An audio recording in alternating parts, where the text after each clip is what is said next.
had not lost to the Steelers since 2011. But that all changed yesterday. In the fourth quarter, down by 4 in the red zone, Brady was picked off by Joe Hayden. Then, with one last chance to tie it, Brady threw an incompletion in the end zone on 4th down. The Patriots' loss drops them to 9-5, and for the first time since 2009, they will not win 12 games in a season. Let's take a listen to Brady and Big Ben after the game. It's not about me and beating the Patriots and beating Tom Brady. It's about the Pittsburgh Steelers winning a big football game. That's the only thing that matters to me. We're going to go out there and compete. And, we just come up a little bit short the last couple weeks. So we just have to do a better job. I mean, it's certainly all of us feel it. It's not any one thing. It's a lot of things collectively. And we've always won as a team, and we lose as a team. And, when you lose close games, there's a lot of plays that you wish were different. And, there's just not going to make any excuses. We just got to do a better job. Okay, Shannon, how much trouble are the Patriots in? Where's that energy? Where's that verba that he normally talks with? Last week, they lost the game. Oh, that was one play. Now he's sullen. Now somebody done took his dog. His car won't crank, Jenny. It's been raining all night.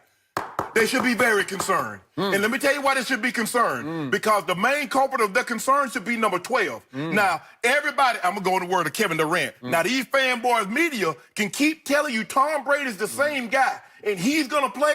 It didn't matter. Number 12 can pull them through. 12 is putting them in harm's way also. But we failed to look at that, Skip. There are some plays. And I've told you this, when you, as a guy that played this game, that started to get earlier, those licks hurt more. And you didn't want to feel those licks. There are some plays that I'm going to show you, because I don't like to get footage in. I just like to talk. True. But in this situation, I had to show people what I'm talking about. Okay. DJ, drop that track for me right quick. I want to show you the GOAT. The guy you said is the GOAT.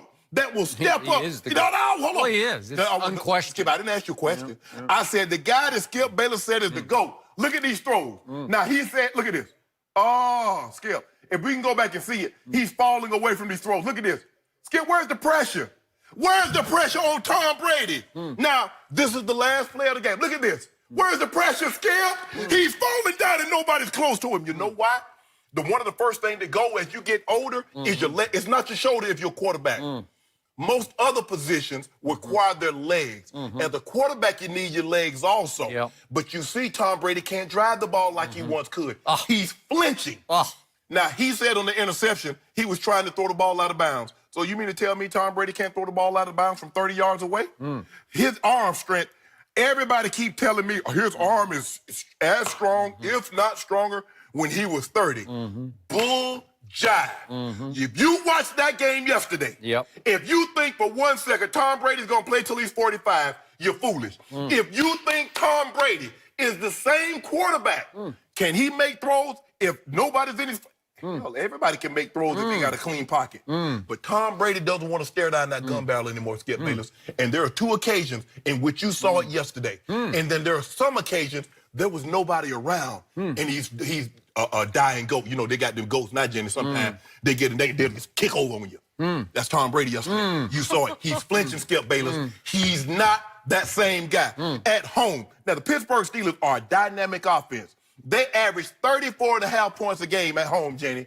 They held them to 17. I'll go back 4 games. They were averaging 40. They was averaging 39, slightly less than 40 points a game at home over the last 4. You hold Juju and AB to under 50 yards.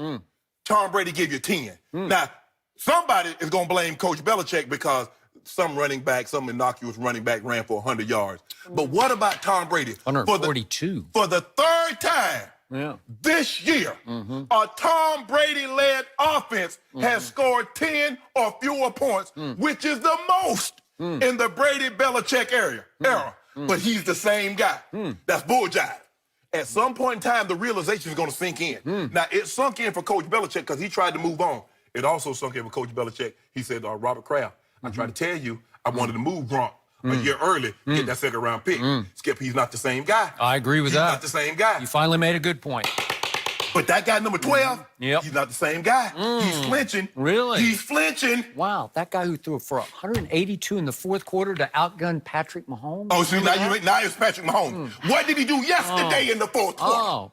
By the way, if I apply these same standards to the GOAT that you say is the GOAT, Aaron Rodgers, should he retire now? Because he's playing at a way worse level than Tom Brady ever thought about playing. We got him coming up.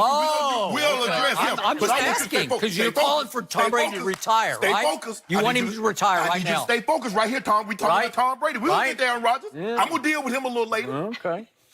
So, the Patriots, here's the God's truth about this. The Patriots were in trouble a week ago when after Tom Brady had played his best game of the year in his annual House of Horrors in Miami, his best game of the year. Okay. Bill Belichick, the genius, pulled the all-time ungenius move on the last play of the game, and the Miami Miracle occurred. And what looked like and felt like a key win in their season to get them to 10-4 turned into a devastating loss that was going to be very difficult for that team to pick itself up off the floor and go to Pittsburgh. Oh, that would have got them to 10-3. That would have got them 10-3. It made them 9-4 after the loss. It got to 10-3, right. Okay, so the point is, I told you on Friday when, by the way, you're so down on Tom Brady, you picked him to win this game. How did you do that? You're the Hall of Famer, and you picked Tom Brady. No, I'm not trying to flip it. I'm just saying you were so high on him going into this game that you thought he would have no problem with the Pittsburgh Steelers. Am I right? Yes. Okay, I picked Pittsburgh, and my reason was that when you take an organization that has won so much for so long and you keep rubbing their nose in the fact that Tom Brady just owns you, he's 11-2 against you, at some point, that organization, that football team, that head coach Mike Tomlin, they're going to rise up on pure pride and they're going to play the game of the year. And I thought they played their best game of the year yesterday on both sides of the ball. That was a tour de force by the Pittsburgh Steelers, and that's what it took to beat Tom Brady. And I got to give Pittsburgh plenty of credit for what they did. It's my turn. I ain't said nothing. I ain't say nothing. Don't look what Steve told you to say. I'm looking at my nose. Go ahead. Why are you worried about what I got going on over here? Okay. Now, let's get to the reasons, the deepest reasons the New England Patriots lost this football game. A Bill Belichick team, a Bill Belichick defense gave up 178 yards rushing on the road. That's after giving up 189 rushing on the road at Miami. But Tom Brady won in spite at Miami. At least he put them in position to win the football game with his best game of the year. But when you give up 178 on the road following 189, you can't win road games that way. You can't win a Super Bowl that way. And by the way, you just dusted us off, swept it under your carpet over there. Pittsburgh is down to its third back, Jalen Samuels, and he goes for 142 yards on 19 carries against the genius Belichick's defense. He catches 2 more balls for 30 yards. That's horrendously bad. Do you realize New England is now 31st in the league, 31st out of 32 teams in yards per rush allowed? You can't win like that. I keep telling you, Bill Belichick has lost his fastball. It's very difficult for any quarterback, even Tom Brady, to overcome that.